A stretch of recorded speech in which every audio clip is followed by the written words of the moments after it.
The commissioner of the SEC recently gave some thoughts around conference realignment and what the SEC might look for very soon.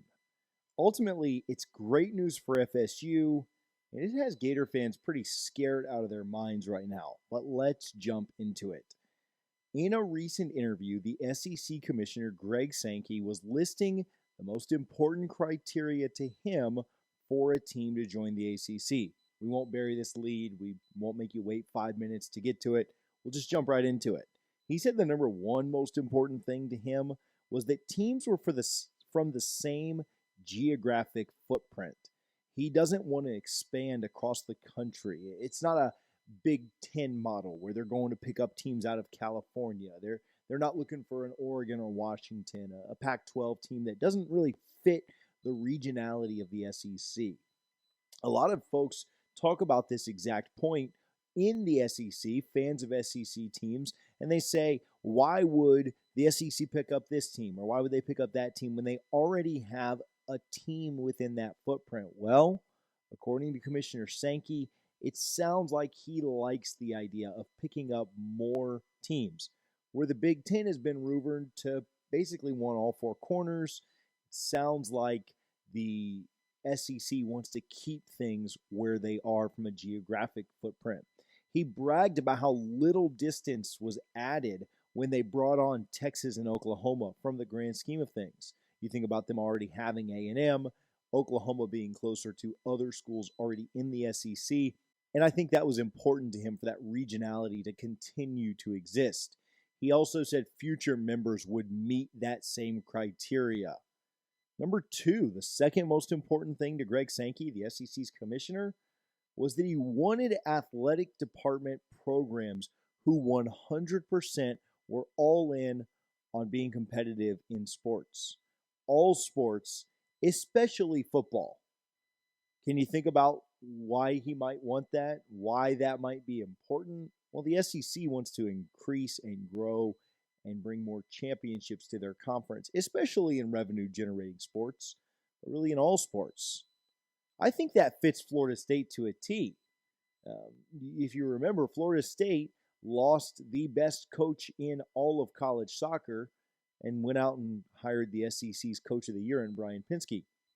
Florida State had to thwart off efforts from an SEC school in Texas A&M to take away a top three softball coach in Lonnie Almeida. They were able to hold on to her as well and outbid A&M to keep her in Tallahassee. They also hired away the NCAA's best coach of the year last year in baseball in Link Jarrett, a coach that many SEC fans and Tennessee fans specifically are very familiar with. And then, of course, in football, which we'll spend the most of our time talking about with regard to most conference realignment, Florida State made Mike Norvell a top 10 paid head coach in all of college football, ahead of many SEC coaches, including Florida State's biggest rival, the Florida Gators, as head coach, Billy Napier. So we know the criteria within the same footprint, wanting to be competitive in all sports. How many teams in this region can claim that? Florida State can certainly claim it. We don't need to run down the list of every single Florida State athletic program, but there were only a couple that did not make postseason play this year. Florida State is very competitive as they've got a team competing for a World Series in softball right now. And in the beginning of the year in soccer, they had a team go to the Final Four. They had men's and women's golf. They were only one of a couple of programs that put teams into match play, the Final Eight. Obviously, football won 10 games. Volleyball, women's basketball, both made their tournaments respectively. And then other programs as well had a lot of success this year. Beach volleyball making it to the national championship again for the umpteenth consecutive year. An East Coast team competing and still really, really strong in doing so. Florida State competes in all sports. Maybe Clemson is another one that you could say competes in all sports. UNC maybe. Oklahoma State to some degree. The list starts dwindling pretty quickly. You think about where the SEC is currently, and you try to look at other teams that compete in all sports and are still in their footprint, there aren't a lot. How about this nugget that we want to share with you as soon as we give some love to our friends over at Garden Gold? We appreciate Garnet and Gold for their support, for all that they do for us. If you're a Florida State fan, you ought to be shopping at Garnet and Gold and nowhere else.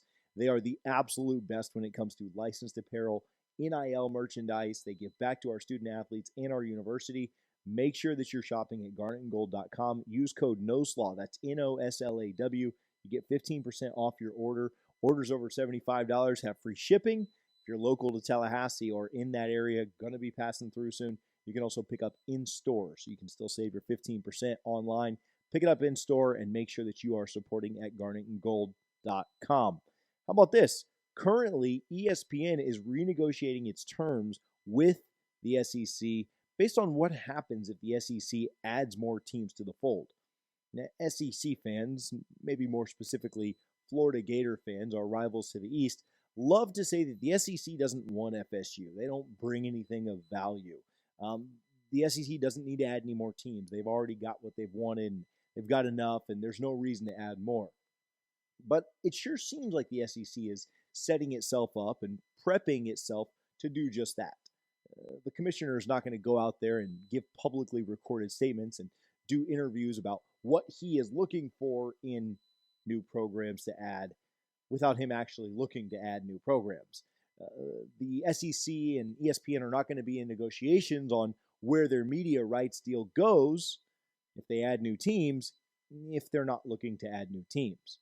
I think what they get convoluted and what they get confused on is I don't think the SEC sees enough value to pay $500 to $700 million for a team like Florida State or Clemson. I'd agree with that. I don't think that Florida State or Clemson could ever make them enough money, at least in the next 30 to 50 years, to offset that investment. But I do think that if a team like Florida State, Clemson, Oklahoma State, some of the other ones, UNC, Miami, some of the ones we mentioned, they're in that geographic footprint that are pretty bought in on competing at a high level in all sports, especially football. I think the SEC would absolutely swallow up some of those teams. I also think that the SEC is not dumb. They didn't become the greatest football conference in America because they're dumb. I think that they also know that keeping Clemson and Florida State and Miami and others away from the Big Ten, their biggest rival as far as a conference goes at this point, is also smart and the way to go. Could you imagine the Big Ten right now if the Big Ten was able to add on Florida State, Clemson, Notre Dame, and Miami? 4 massive, massive brands to go along with your Ohio State and Michigan and Penn State and Michigan State, and then, of course, the West Coast teams that you've added as well. I can't imagine the SEC would want that. I don't know if that Big Ten conference is all of a sudden better than the SEC or not. But I know it has more fans. I know the Big Ten getting into Florida and being able to recruit here pretty heavily would be pretty strong and pretty powerful. And I just can't imagine that's something the SEC wants. Don't let SEC fans fool you. Don't let Gator fans fool you. The SEC is looking to add teams. Now, are they looking to pay a buyout of $500 to $700 million to add a team tomorrow? Probably not. But if and when teams are ready and teams are able to get out from the grant of rights or out of their media contracts, the SEC will absolutely snatch some teams up. And when you listen to Commissioner Sankey's thoughts and his comments on who they'd be looking to add, it sounds a lot like Florida State would be a target. I'd love to know your thoughts down in the comments. Do you think that I'm mishearing him? Do you think I'm misreading into what he's saying? Are there teams you think fit better than Florida State and Clemson? You know, I feel like I'm kind of scratching the bottom of the barrel with Oklahoma State, UNC somewhat. They're pretty competitive in most things. But outside of that, are there really teams you think that would be better fits for the SEC? TCU, maybe? SMU? Who are the teams you guys think would be better? I think he's signaling that he would absolutely take Florida State and Clemson. And I do think that's where Florida State ends up in the next 5, 6, 7 years. I've given a 3 to 5 year timeline on some kind of movement, some kind of announcement. We spoke with David Hood of ClemsonTiger.net and ClemsonTigerNet.com. He told us the same thing. About 3 to 5 years would be what he would guess. We've done a ton of talk on conference realignment. We've gone really, really deep into the weeds on how Florida State could potentially get out of the grant of rights, how they could move on, how things could get shaken up, move, and have some acceleration to what we all want, and that's Florida State and our favorite teams getting out of the ACC. If you missed any of those videos, you can do me a favor and click right here. We've got a huge playlist of all of our conference realignment videos that you should go check out right now. Thank you guys for watching. We'll talk to you soon. Go Noles.